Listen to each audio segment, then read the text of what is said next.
dean, faculty, families, friends, and most importantly, the resilient, resourceful, and occasionally sleep-deprived class of 2025.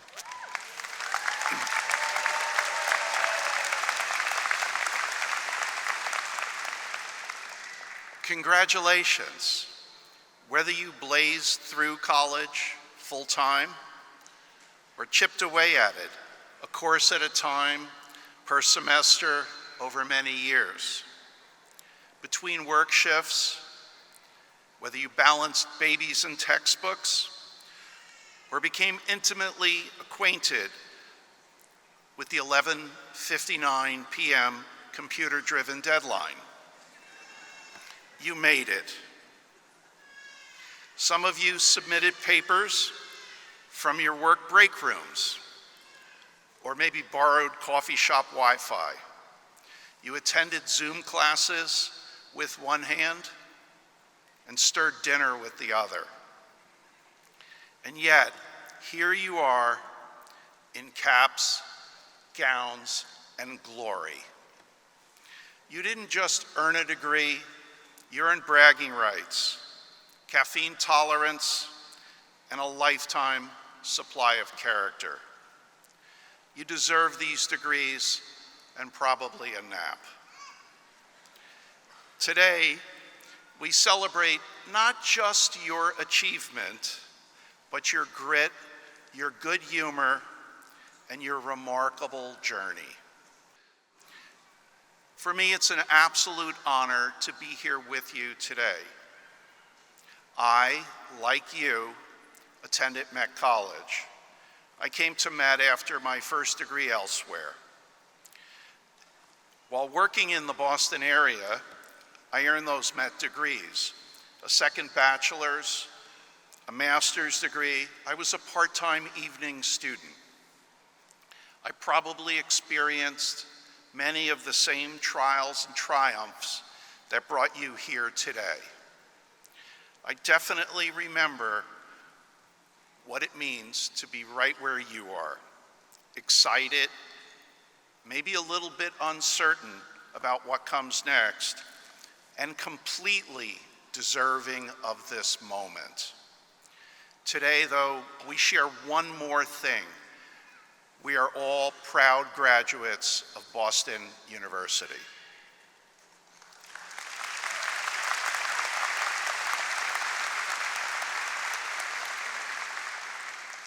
After graduation, I pursued a great career, and I kept a connection to BU. I won't bore you with the LinkedIn career rundown, but they say education is a cradle-to-grave experience. No kidding. I've been involved with Met College and BU in one way or another for more than 40 years. First as a student, and then recruiting BU students for jobs at my firm. Then a member of the Dean's Advisory Board, later chair, and now chair emeritus. I've collected awards, worked with great deans, and stayed close to this remarkable institution. Apparently, I can't escape this place. But before I go any further, I want to ask something of you. Look around this arena. Behind every graduate today is a team. Parents, partners, professors, friends, children, mentors, co-workers, some cheering from the seats, some across the country, and some no longer with us, but always in your corner. These are the people who proofread your papers, watched your kids, texted encouragement, or simply believed in you when you yourself weren't so sure.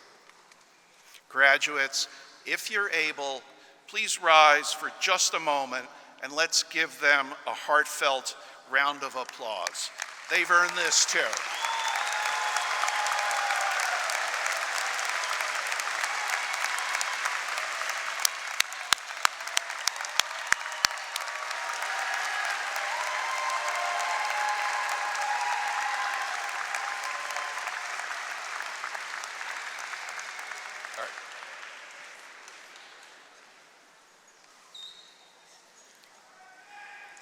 So, so, so what can I say that might stay with you, maybe even years from now? I remember the name of my first commencement speaker only because he was a Supreme Court justice. I could not tell you what he said. I remember a few pithy remarks from my children's graduations, but nothing earth-shattering. So instead, I'll draw inspiration from a favorite writer of mine, Garrison Keillor, who once described a fictional town of Lake Wobegon, where all the women are strong, all the men good-looking, and all the children are above average. But of course, that's not how averages work. So today, let's talk about being an average person and somehow achieving a lifetime of above average results. At the end of the day, each of us, myself included, is pretty average. I started university with a fairly common story: Pell Grants, student loans, scholarships, a work-study job. What I learned is it's not where you start that matters. The trick is how you perform. You don't get to choose every circumstance, but you get to choose how to respond. Most of us live in what I call the off-the-rack world. It is what it is. You deal with what life presents. It's how you deal with it that makes the difference. Before I retired, as a small part of my job, I led my firm's recruiting efforts at Boston University and a number of other peer institutions. I reviewed countless piles of resumes, and over the years, interviewed more than 1,000 students. Nearly every student I spoke to, from BU and all the other schools, was impressive and qualified. What made some stand out? What helped some average people achieve above average outcomes? I found that the people who performed consistently above average tend to share 4 traits. They're reliable, organized, open to challenges, and adaptable. Reliable people show up, especially when it's hard. They use what they have at hand, and they follow through. They can be counted on over time, not just in the moment. Organized people get more done. They think ahead. Highly effective people are planning 3 moves beyond everyone else. Whether in life or work, having a plan matters. People are open to challenges. You've come this far. You've overcome plenty of challenges already. Don't fear failure or change. Embrace new situations. Stay curious and fresh. See every experience, win or lose, as a learning opportunity. Adaptable people thrive. If your career or job isn't taking you where you want to go, change course. Sometimes you have to take a step back to take 2 forward. Met taught you how to learn. Keep doing it. Just remember, adaptability, though, it's not about quitting and doing something different. It can also be about finding a better path within your current situation. I've known colleagues who turned frustration into fulfillment by not leaving, but by shifting focus, finding a new angle. Be adaptable, but also be reliable. And yes, you will have to adapt. The world will not adapt to you. During my lifetime, we went from the Encyclopedia Britannica and calculators to mainframes, super mini computers, networks, smartphones, and now the cloud. In your lifetime, the force to reckon with will be AI. Don't fear it, embrace it. Learn how to harness it so it magnifies your strengths, not replaces them. Education never ends. Push through your challenges.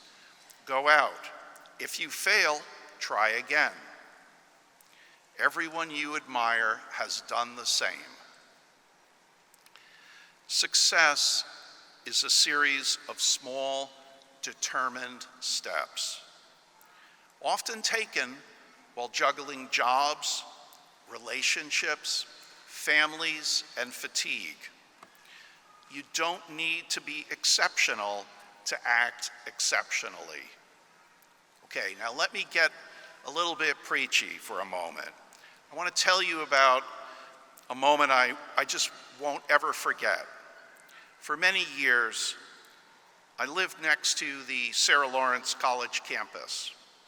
One night, I left for a dinner with friends and drove down the road along the main student walkway. A young woman on the sidewalk collapsed into the street, literally in front of me. She hit her head hard. She was having a seizure. I stopped my car, I got out, I helped. I rolled her over on her side, kept her airway open, and made sure she was breathing.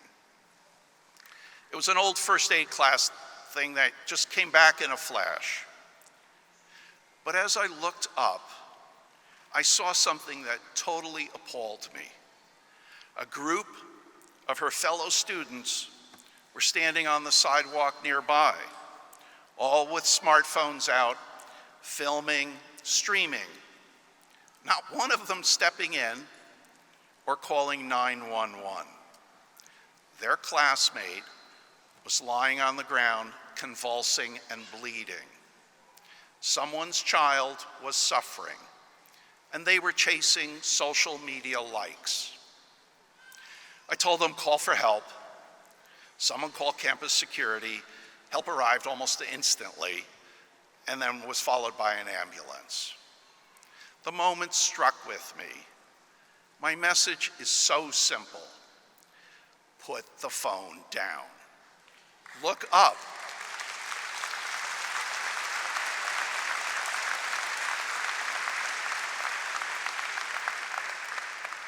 Look up. See the world with your own eyes. Be present. If someone needs help, offer it. Even something small can change someone's life. Don't just watch life happen, participate in it. As we near the end of my comments, I ask you to think long term. Look around this arena, graduates. Consider the other graduates, the alumni, the faculty, your connections at BU. How can they help you in the future? How can you help them? It's a two-way street. I have a number of friends who earned MBAs from the school up the river. One thing they do exceptionally well is network and help each other. It has always, always impressed me. There's a lesson there, and I'm not sure BU people have really learned it yet. I encourage you to do the same with your BU alumni network. Think long-term. Play the long game. Stay connected. Opportunities often come from relationships. For years, I've listed my name in the BU alumni directory. I received plenty of cold calls from students. I took every call. They wanted advice, sometimes a foot in the door. They were interested in a job at one of my firms, some angle on that job. And I was happy to offer my time and insights. The calls were never more than 15 or 20 minutes. I closed every conversation with one of these students the same way. I would say, do this for someone else someday. Take the call. I took yours.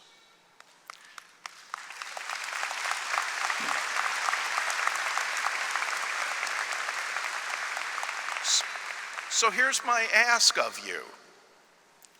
Call someone if you think they can help you. And when the call comes to you, take it. Don't let today be the end of your connection with BU. This is a milestone today in your lifelong relationship with Boston University. Be part of this BU community. As you walk out of here today, remember, you don't have to be extraordinary to do extraordinary things. Be above average when it matters most. Be aware and present in the world. Help others, especially your fellow alumni. And enjoy this life that you have worked so hard to build. Congratulations, class of 2025. Thank you and good luck.